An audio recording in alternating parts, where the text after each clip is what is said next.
నమస్తే, welcome to NH TV and Nationalist hub. నేను రఘునందన్. ఇదివరకు తిరుపతికి వెళ్ళొచ్చారు కదా, మరి లడ్డూ తెచ్చారా అని వెళ్ళొచ్చిన వాళ్ళని మనం అడిగేవాళ్ళం. అంటే వాళ్ళు కూడా అంతే ప్రేమతో అవును మేము అక్కడ చాలా కష్టపడి లైన్లో నిలబడి ఎక్కువ లడ్డూలు సంపాదించుకొని తీసుకొచ్చాం, కొన్ని మేము తీసుకున్నాం, కొన్ని అందరికీ బంధుమిత్రులందరికీ కూడా పంచిపెడుతున్నాం, కాలనీలో కూడా పంచిపెడుతున్నాం అంటూ చక్కగా పంచిపెట్టేవాళ్ళు ఆ లడ్డూని. ఆ తిరుపతికి వెళ్ళి లడ్డు తిన్నవాళ్ళు, ఆ లడ్డు పంచిపెట్టగా బంధుమిత్రులు ఎవరైతే తింటారో వాళ్ళందరూ కూడా సాక్షాత్తు ఆ శ్రీ వెంకటేశ్వర స్వామే ఆ లడ్డు ప్రసాదం మన చేతికి అందించారు అన్నంత పవిత్రతతో, తన్మయత్వంతో ఆ లడ్డూను స్వీకరించి ఆ లడ్డూను తిని, నిజానికి ఆ లడ్డు రుచిని కూడా ఆస్వాదిస్తాం. మనం రోజు 3 పూటలా తింటాం, ఆస్వాదిస్తామో లేదో తెలియదు, కానీ ఇంతంత లడ్డు దాన్ని నిజంగానే మనం ఎక్కువ మోతాదులో ఆస్వాదన దాన్ని తీసుకుంటాం, ఆ అనుభూతి మనం తీసుకుంటాం. అందులోనే ఆ వెంకటేశ్వర స్వామి ఉన్నాడు అనే ఒక భావనతోటి మనం తీసుకుంటాం. ఇది పవిత్రత, ఆ కనెక్టివిటీ ఉంటుంది ఆ దేవుడికి భక్తుడికి. ఎక్కడో ఉన్న భక్తుడు కూడా అంత ఆస్వాదిస్తూ ఆ లడ్డూని తీసుకోవడం. కానీ ఇప్పుడు అలా లేదు పరిస్థితి. మధ్యలో ఈ యొక్క బంధుత్వాన్ని, అంటే ఆ భగవంతుడికి భక్తుడికి ఉన్న ఆ యొక్క సంబంధ బాంధవ్యాన్ని, బంధుత్వాన్ని ఈ లడ్డూను పూర్తిగా ట్యాంపర్ చేశారు అనేది మాత్రం ఇప్పుడు రచ్చగా మారుతోంది. ప్రతి వీడియో వైరల్ అవుతోంది ఈ విషయంలో. అంటే ఇదేదో యూట్యూబ్ రెవల్యూషన్ తీసుకొచ్చింది కాదు, భక్తుల మనోభావాలు దెబ్బతినడం. అందుకే ప్రతి వీడియో ఒక రెవల్యూషన్ లాగా ముందుకెళ్తోంది. ఈరోజు మనం కూడా మాట్లాడుకుందాం. నిజానికి అటువంటి స్వచ్ఛత, అటువంటి దైవత్వం ఉన్న లడ్డు నిజానికి శాస్త్ర ప్రకారం తయారు చేస్తారు.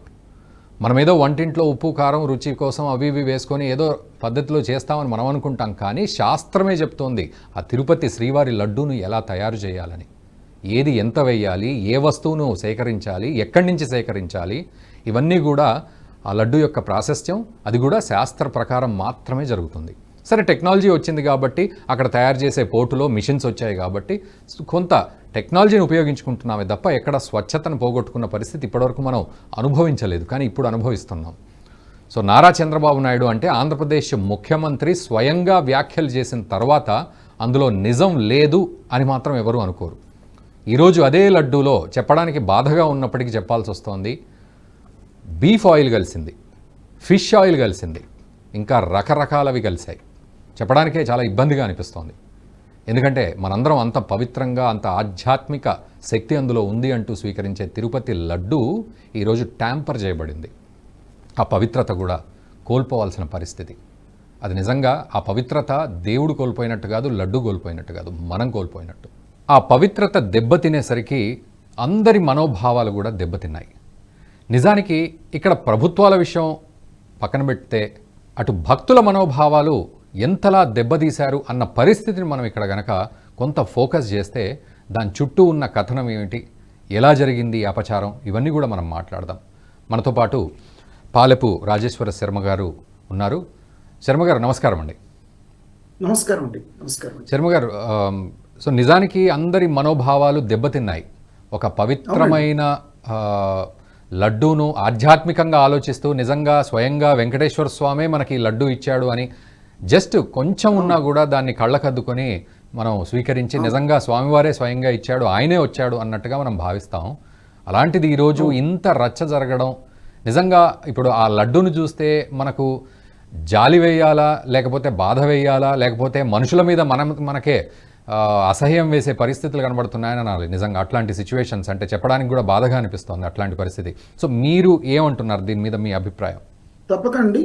ఇవన్నీ కూడా ముఖ్యంగా ధార్మిక సంస్థలు, వీటన్నిటినీ కూడా టీటీడీ కానీ మిగతా పరమైనటువంటిది ఇప్పుడు ఎండోమెంట్ డిపార్ట్మెంట్ ఏదైతే ఉందో ధార్మిక సంస్థ కింద ఉంటుంది. ధార్మిక సంస్థలు ధర్మాన్ని కాపాడాల్సినటువంటి సంస్థలు. అవి ఏదైతే ఒక వ్యాపారపూరితమైనటువంటి ధోరణిలోకి వెళ్ళాయో ఖచ్చితంగా ఈ విధమైనటువంటి లోపాలు అనేటువంటి కలుగుతాయి. ఈరోజు లడ్డూలో జరిగింది, రేపు ప్రొద్దున ఇంకొక విధమైనటువంటి అర్చన కానీ అభిషేకాలు కానీ చేసే స్వామివారికి పోసేటువంటి పాలు పంచామృతాలలో కూడా అనేక విధమైనటువంటి కల్తీ ఏర్పడి ఆ సాక్షాత్తు మూల విరాట్ అయినటువంటి స్వామివారికి కూడా అట్లాంటి విధానపూరితమైనటువంటి ద్రవ్యాలతో అభిషేకం చేయడం కాదు. ఆ స్వామివారికి వస్తువులు అట్లాంటివి పెడుతున్నారా అనే విషయం కూడా తెలియదు. ఎందుకంటే వీటిని టెండర్స్ వేసి వాటిని పెట్టుకున్నారు అనే విషయం కూడా. అంటే శర్మ గారు, ఇప్పుడు మీరు అన్నట్లు లడ్డు విషయంలోనే మనం ఇంత బాధపడితే, మీరు అన్నట్టు అభిషేకం విషయంలో ఆ పంచామృతాల విషయంలో కూడా అట్లాంటి తప్పిదం ఏదైనా జరిగితే అసలు అది ఊహకే అందని భయంకరమైన పరిస్థితి. ఇప్పుడు నెయ్యి పంచామృతాల్లో నెయ్యి కానీ పాలు కానీ అవన్నీ కూడా నెయ్యి ఈ విధమైనటువంటి విధానంగానే ఈ నెయ్యి ఎప్పుడైతే ప్రసాదంగా పెట్టి స్వామివారికి నివేదన ఇట్లాంటి పదార్థాలతో నివేదన చేస్తున్నారనేటువంటి విషయం బహిర్గతమైందో, స్వామివారికి అభిషేకం ఆ స్వామికి తిన్నగా ఆయనకే అభిషేకం కూడా ఆ పదార్థాలతో చేశారంటే మనకు ఊహకు కూడా అందనటువంటి బాధ అండి అది. మనము అది చాలా జీవించుకోలేనటువంటి స్థితిలో ఉన్నటువంటి పరిస్థితి. ఇక్కడ ఇంకొక విషయం ఏంటంటే అండి, వారికి టెండర్ వేసి ఇతరులను పిలిచి నెయ్యి కొనాల్సినటువంటి దుస్థితి అనేటువంటిది టీటీడీ సంస్థకు ఏమాత్రం కూడా లేదు. ఒకరు తక్కువ రేటుకి ఇస్తున్నారని, ఇంకొకరు ఎక్కువ రేటుకి ఇస్తున్నారని, అసలు రేటు సమస్య ఎందుకు? వాళ్ళంతటా వాళ్ళు ఖచ్చితంగా వాళ్ళు ఇదంతా కూడా వారు రెడీ చేయాలి. వారి యొక్క ఆశ్రమంలో వచ్చినటువంటి ఈ యొక్క లడ్డు మాత్రమే ఇట్లా చేయాలి. ఇప్పుడు ఈ పూర్వకాలంలో లడ్డు ఎట్లా ఇచ్చేవారు? చాలా తక్కువ తయారు చేసి, ఈ రోజు పెళ్లిళ్లలో కూడా కొంతమంది విఐపి పెళ్లిళ్లలో తిరుపతి లడ్డు పెడుతున్నారండి. కొంతమందికి ఇంట్లో వస్తే వాళ్ళకు ప్యాకెట్లలో 100 లడ్డూలు 50 లడ్డూలు. అదేంటండి? తిరుపతి లడ్డు ఎక్కడ పడితే అక్కడ దొరికేటువంటి స్థితి. మొట్టమొదట ఆపాల్సినటువంటి విషయం, కళ్యాణం చేసిన వారికి లడ్డు, దర్శనం చేసుకున్న వారికి ఒక లడ్డు, అంతే. ఆ విధమైనటువంటి విధానం స్ట్రిక్ట్ గా ఇంప్లిమెంట్ చేస్తే ఫస్ట్ చేయాల్సినటువంటి విధానం అవన్నీ కూడా వీరు బయటకు టెండర్స్ వేసి, ఇప్పుడు మనకు ఇంటి పట్టున మనము ఒక టిఫిన్ కానీ భోజనం కానీ ఏదైనా చిన్న పదార్థం ఇంట్లో చేసుకున్నటువంటి విధంగా హోటల్లో ఉంటుందా? ఉండదు కదండి. కనుక నెయ్యి ఎంత ప్రాసెస్ చేస్తే నెయ్యి ఒక విధానానికి రావాలి. పూర్వం జరిగినటువంటి ప్రాసెస్ లో ఉన్నటువంటి క్రమాలు ఏవైతే ఉన్నాయో, అసలు నెయ్యి టెండర్ వేస్తే ఈ రోజు చక్కనైనటువంటి నెయ్యి రోజు టెస్టింగ్ చేయాలి కదా.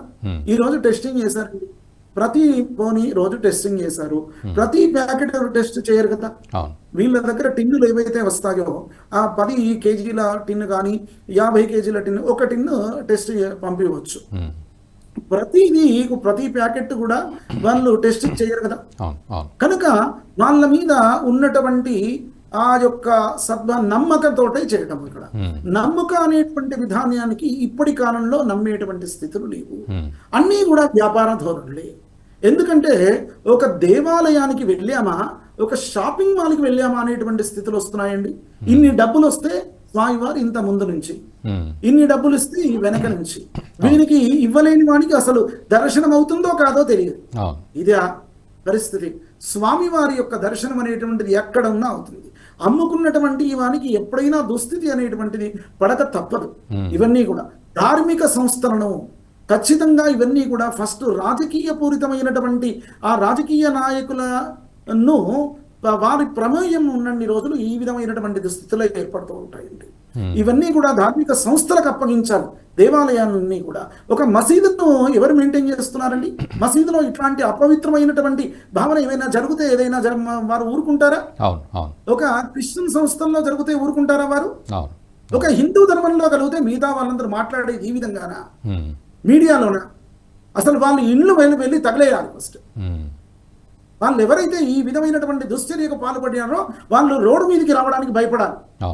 ఒక హిందూ దేశం ఇది, హిందూ ధర్మాన్ని కాపాడాల్సినటువంటి స్థితిలో ఉన్నటువంటి వాళ్ళము మిగతా మతాల కోసం అయితే ఈ విధంగానే చేస్తారా అండి?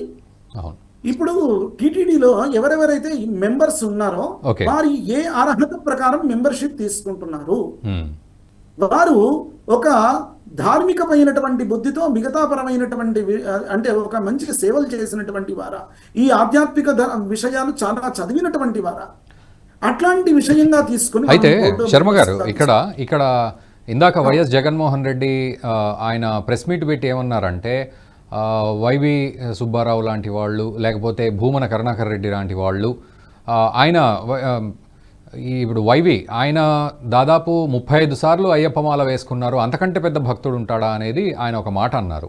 అంతకంటే గొప్పవాళ్ళు ఉంటారా అనేది. సో గురుస్వామి లెవెల్లో ఉన్న వ్యక్తి ఆ టీటీడీ విషయంలో ఆయన చేసిన తప్పేంటి అని ఒకటి.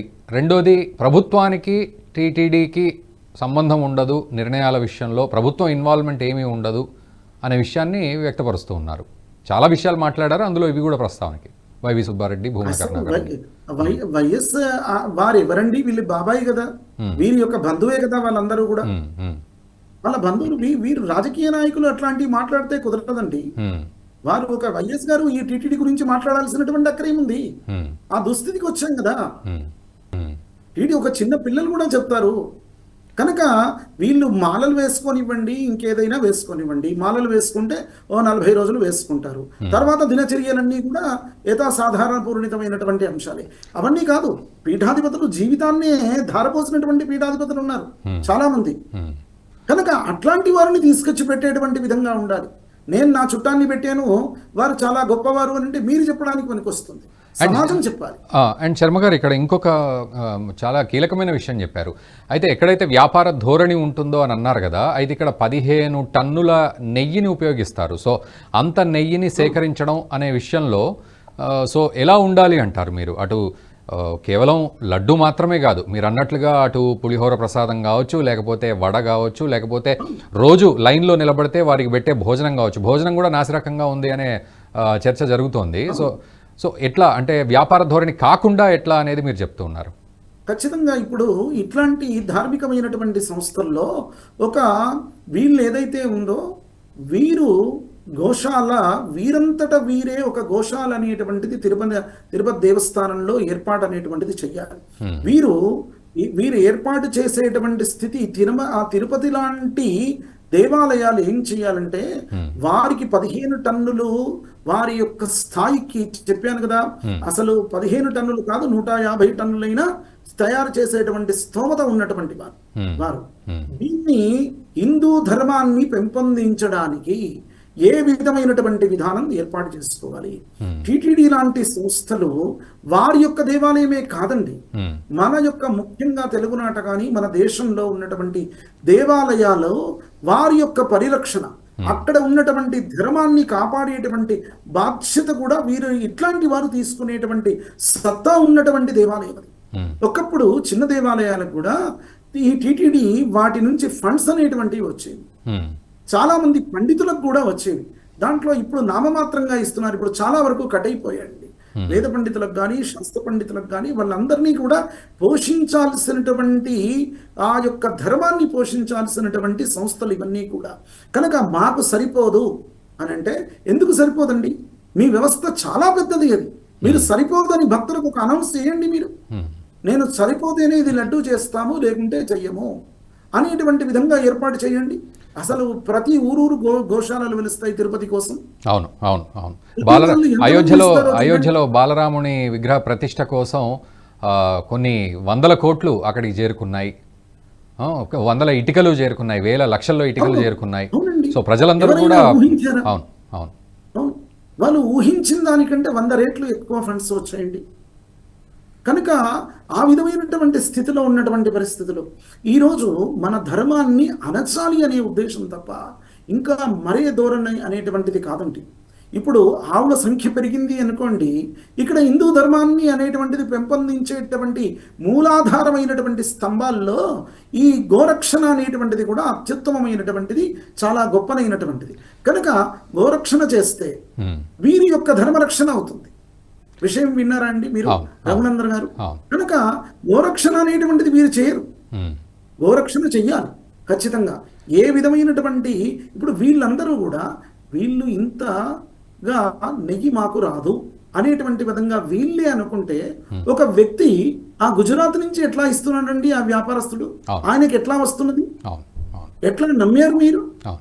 ఇంత పెద్ద సంస్థనే మేము తయారు చేయలేము అని అనుకుంటే, మీకు కోట్ల మంది భక్తులు ఉన్నారు, మీరు అనుకుంటే చాలా అంటే దిగ్గజాలు కూడా దిగొచ్చేసి అవును. విదేశాల నుంచి ప్రపంచవ్యాప్తంగా కూడా దిగ్గజాలు దిగొచ్చేసి వాళ్ళ జీవితాన్ని ధారపోసేటువంటి భక్తులు ఉన్నారు టీటీడీ లాంటి బోర్డుకు. Yes. కనుక అట్లాంటి బోర్డే నాతో కాదు అనుకున్నప్పుడు, ఒక వ్యక్తిని నమ్ముతూ ఉన్నప్పుడు మీకు దీంట్లో ఉన్నటువంటి తేడా తెలవట్లేదా? ఎందుకు నమ్మారో తెలవట్లేదా? శర్మ గారు, ఇక్కడ చివరిగా ఒక విషయం చెప్పండి. అంటే నిజానికి శాస్త్ర ప్రకారం ఒక లడ్డూను తయారు చేయడం అనేది ఇప్పటివరకు మనం చూసాం. కానీ ఈరోజు ఇది ఒక మహా పాపం కిందికి వచ్చింది. ఇది మరి ఎవరు మూట కట్టుకున్నట్టు? కలియుగం అంటాము మనము, చాలా కలి పురుషుడు అంటాము, ఇవన్నీ మాట్లాడుతూ ఉంటాం కదా వేదాంతం సిద్ధాంతం. మరి ఈ మహాపాపం ఎట్లాంటిది? రేపు మీరు అన్నట్లు అభిషేకం అనే విషయం ఆలోచిస్తేనే మళ్ళీ ఒళ్ళు జల్లరించే పరిస్థితి ఉంది. సో ఇది ఎట్లా, దీనికి పరిహారం ఉంటుందా, లేకపోతే పాపం ఎట్లాంటిది అంటారు దీన్ని? తప్పకుండా అండి. పూర్వకాలంలో రాజా రాష్ట్రకృతం పాపం రాజపాపం పురోహిత అనేటువంటి విషయంగా ఉన్నటువంటి, అంటే విధానం అనేటువంటిది ఒక్కొక్కరి చేతిలో అంచెలంచెలుగా ఈ పాపం అనేటువంటిది మారేటువంటి స్థితులు.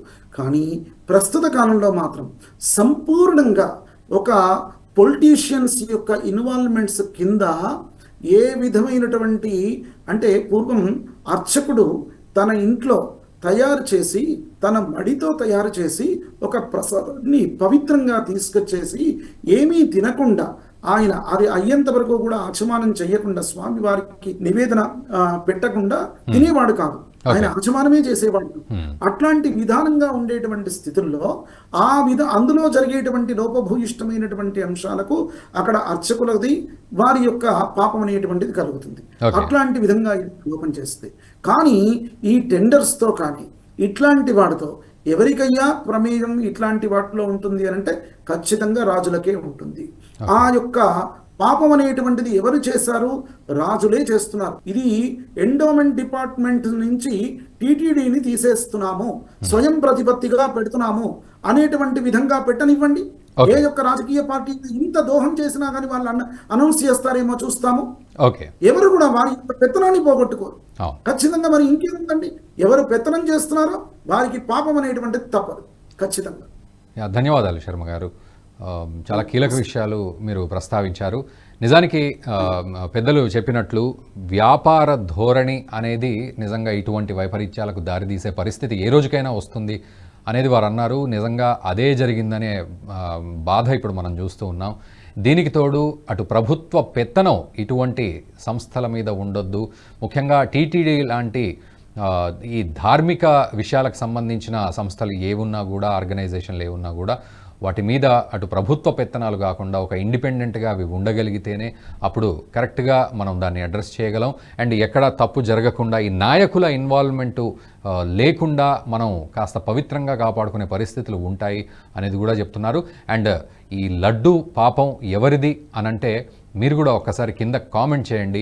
ఇది నాయకుల పాపమా, ప్రజలు చేసుకున్న దౌర్భాగ్యమా, లేకపోతే ఏ రకంగా అర్థం చేసుకోవాలి, లేకపోతే ఆ దేవుడికే ఇంకా ఏదైనా పరిస్థితి వచ్చిందా, ఎట్లా అర్థం చేసుకోవాలి, దీని పరిణామాలు ఏ విధంగా ఉంటాయి, ఇవన్నీ కూడా మీరు కామెంట్ చేయొచ్చు. వీలైతే వీడియోని మీ మిత్రులకు కూడా షేర్ చేయండి. Thank you very much. ఈ వీడియో మీకు నచ్చినట్టయితే లైక్ చేయండి, 10 మందికి షేర్ చేయండి. అలాగే కామెంట్ల రూపంలో మీ అభిప్రాయాలను మాతో పంచుకోండి. Nationalist hub group of channels ను సబ్స్క్రైబ్ చేసుకుని తెలుగునాట జాతీయవాద జర్నలిజాన్ని ప్రోత్సహించండి. ఈ వీడియో కింద ఉన్న బెల్ ఐకాన్ పై క్లిక్ చేయడం మర్చిపోవద్దు.